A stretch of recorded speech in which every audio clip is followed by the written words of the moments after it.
have no fear. I have only ambition, and I want mine, and I will do anything to protect and feed my family. And these niggas represent a threat. If we respond, Tupac hit us with "Hit 'Em Up," and that joint was cold. I had to make the call to Biggie, and I said, we're not gonna respond. Somebody's gonna get hurt. New court documents show that Dwayne Keefe D. Davis accused hip-hop mogul Sean Diddy Combs of paying $1 million for the killing of rap icon Tupac Shakur. Somebody told that. Somebody told Puff, Pac gotta die, Big gotta die, and Suge not gonna go to jail. You know, these people planned 25 years in advance. Had Pac and Big still been alive today, come on, brother. You and I both know how strong they would have been. Nobody in that courtroom was prepared for this. Not the jurors, not the defense team, not even the judge who's seen it all, and definitely not Diddy, because that was the moment Tupac Shakur spoke louder than ever. The prosecutors allegedly presented the judge and the jurors with Tupac's last Diddy recording, in which Tupac accuses Diddy of setting him up to unalive him. So do you think Puffy was involved in the shooting? I believe so. I do believe so. I have proved things that I could say that will back up my claim, but this is not for the world to know about. The second jurors heard Tupac's voice. Everything changed. They went silent. Some leaned forward, others sat up straighter, as if pulled in by the weight of what they were hearing. Eyes quietly shifted toward Diddy. It wasn't just a clip, it was Tupac accusing Diddy from beyond the grave.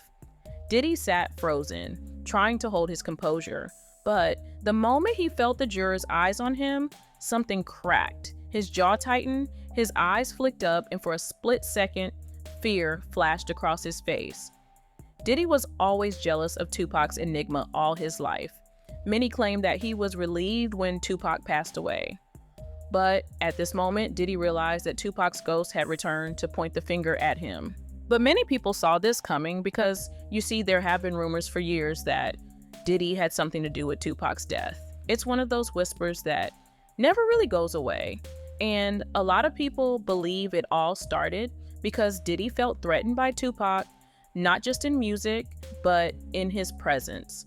You see, Pac's had that raw energy, that charisma you can't fake, the kind of talent that walks in and owns the room before even saying a word. And let's not forget, Pac had real street credibility. He wasn't acting tough, he was tough. I'm trying to find my way in the world, you know, I'm trying to be somebody instead of just make money off everybody. You know what I'm saying? And so I go down paths that haven't been traveled before, and I usually mess up.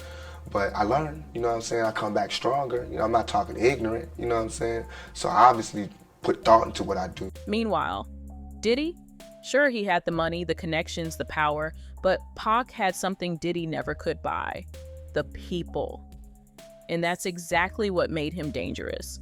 Tupac had it all: brains, talent, charm, style, and that magnetic energy you just can't fake.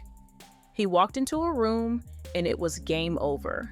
And the best part, he actually stood for something. He wasn't just chasing fame, he was fighting for his people. That man meant what he said. I was like, yo, Pac, so like, how much would you charge me to do an ad? And he sits down and he gets really quiet. It felt like he stayed quiet for an hour. And I'm thinking to myself, damn, I shouldn't have asked him. Then he looks at me and says, yo, I ain't gonna charge you for nothing. He says, you black, I don't charge my people for nothing. It was just the way he was. He just wanted to support the business. He knew what we were faced against. He knew how competitive the fashion industry was. He was very intentional to make sure that I was seen. And I think bigger than everything, it's the fact that I see you and I want the world to see you. He said it was important because I was a black. Now compare that to Diddy, who was out here playing puppet master, trying to pull strings and stay relevant. People who knew him back in the day say he was always deeply insecure. And you could feel it.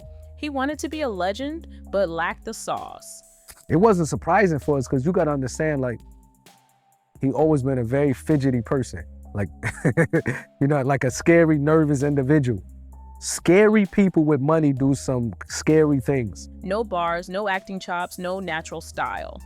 Industry folks have been calling it for decades. Diddy was thirsty for clout, desperate to be feared, and always trying to play king when he didn't even have the crown. That's the real reason he hated Tupac, because that guy was effortless. And honestly, with everything coming out now, Diddy's starting to look less like a music mogul and more like a straight-up psychopath. The type of dude who'll do anything to climb the ladder, use people, betray them, destroy their lives, and sleep like a baby after. I am the hardest hustler in the world. This is Savage Part 2. Don't tell me about it. It's 2022 and I'm still a savage. Whatever I want, I get. Whatever I want, I fucking get. I love you, man. I got my MTV out. Savage. I'm a savage. Oh, I'm a savage. Whatever I want, I'm going to get. Whatever I want, I have to get. He forced his way into the spotlight, clawed his way into power, but let's not kid ourselves. He never had that it factor. He wasn't that guy. He just acted like he was. But Tupac, he was that guy. Pac didn't have to try hard to be real. He was real. Meanwhile, Diddy always looked like he was playing tough in a mirror. Diddy was so obsessed with Tupac that he even wanted to date the same women. Who was obsessed with who? Pac had Sarah before Puff. Allegedly, he had Sally before Puff. And Kim had an obsession or liked Pac so much, she on the red carpet with Tupac's shirt. According to Diddy's ex-bodyguard Gene Deal, that's exactly why Diddy couldn't handle Tupac's rise. People just loved Tupac. No effort, no PR stunts, just raw energy that pulled everyone in. Meanwhile, Diddy, he had to pay people to stick around. Loyalty didn't come free for him, it came with a price tag. So what did he do? He started straight up copying Tupac. The style, the clothes, even the type of women Pac was into. It was giving a full-blown obsession. Everybody knew that Puff took Tupac blueprint and changed Biggs and Bad Boy in image. I Get Around, talked about how fly you was, how many girls you mess with, how many cars you drive, how much money you got, what you willing to do. He took his image.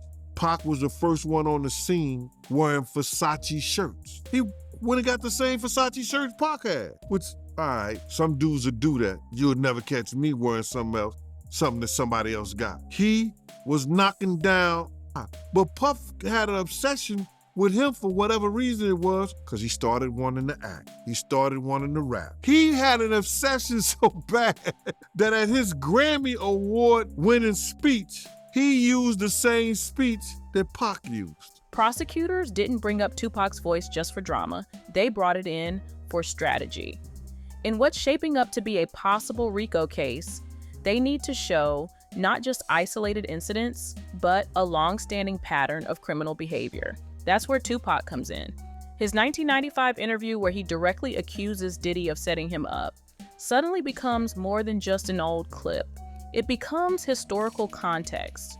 Add to that Keith D's recent confession claiming Diddy offered $1 million to have Tupac and Suge Knight unalived, and you have a thread that links past violence to present-day charges. This is federal groundwork. The video was likely played to help establish Diddy's role in a potential criminal enterprise that spans decades. And when Diddy was confronted about Keith D's confession, he got nervous. Now, it was this documentary that claimed, which we know wasn't true. Yeah, check this out. We don't talk about things that are nonsense. We don't even entertain nonsense, my brother. So we're not even going to go there, with all due respect, but I appreciate you as a journalist asking. Thank you. They're laying out a timeline, coercion, violence, cover-ups, and Tupac's voice is the opening chapter. For Diddy, the risk is massive. The moment the past becomes a pattern, the courtroom no longer sees him as a celebrity with a few scandals. They see him as the architect of something much darker. And if the prosecution connects those dots just right, Tupac's voice could become one of the most important evidence yet, because it paints Diddy not just as guilty, but as haunted by a truth that refuses to stay buried. If God give me breath for 20 more years, I see myself changing the world.